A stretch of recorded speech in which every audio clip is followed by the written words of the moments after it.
So we're going to get down. Here's number 7. Okay. And I find it very hilarious that I am the one who is giving number 7. Yeah, this is fascinating. Go ahead, babe. It's car maintenance. Because I don't know much. So here's my expectations for our girls. You need to at least know what I know when it comes to car. So That's the nothing? bare minimum. It's the bare minimum. You have changed so many flat tires for us. I As have. all 5 of us girls sat in the car, you went out there and changed flat tires in the rain or whatever else. Yeah. So that's one of the things they need to know how to do.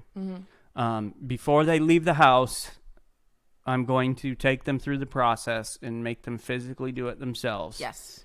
How to change a flat tire. Do you know that I don't know how to change a flat tire? You don't need to. You have me. Exactly. My dad did it for me when I was, obviously in his house. I got married at 18 and moved in with you, and you've been changing my flats ever since then. So, Yeah. So I never needed to learn. I this come one. rescue her if she needs it.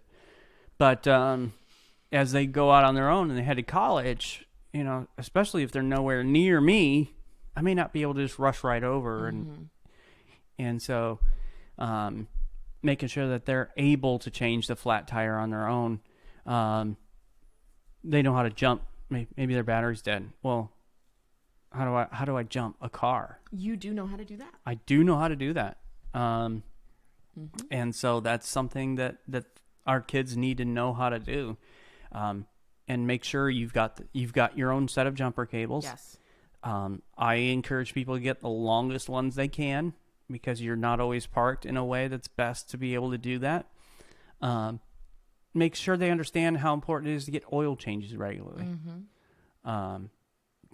Hey, if something doesn't sound right, have it checked out. That they know how to call for help. How do you call for a tow truck? How do you do that?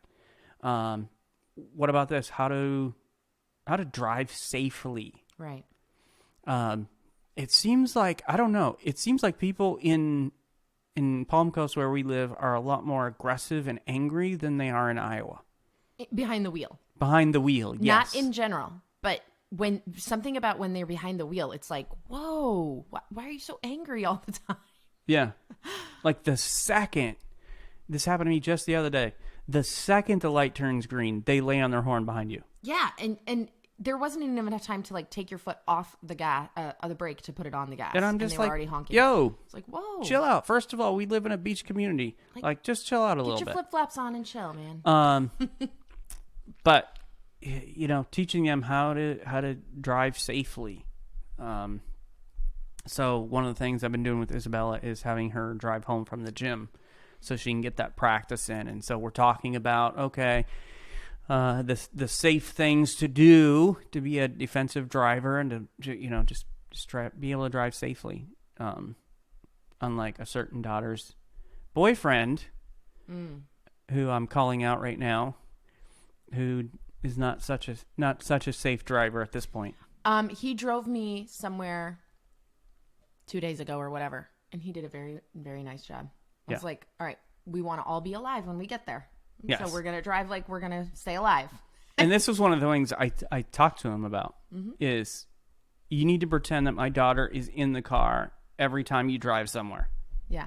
Because... Or you're never going to drive her anywhere. You're never going to drive her anywhere. Yeah. So... Yeah. But teaching them how to drive safely. Yes. So these are the things that we have chosen to put on our list for the 7 things we believe our children need to know before that they go to college. And of course, this list could go on and on and on. Oh, yeah. There are so many other things There out there.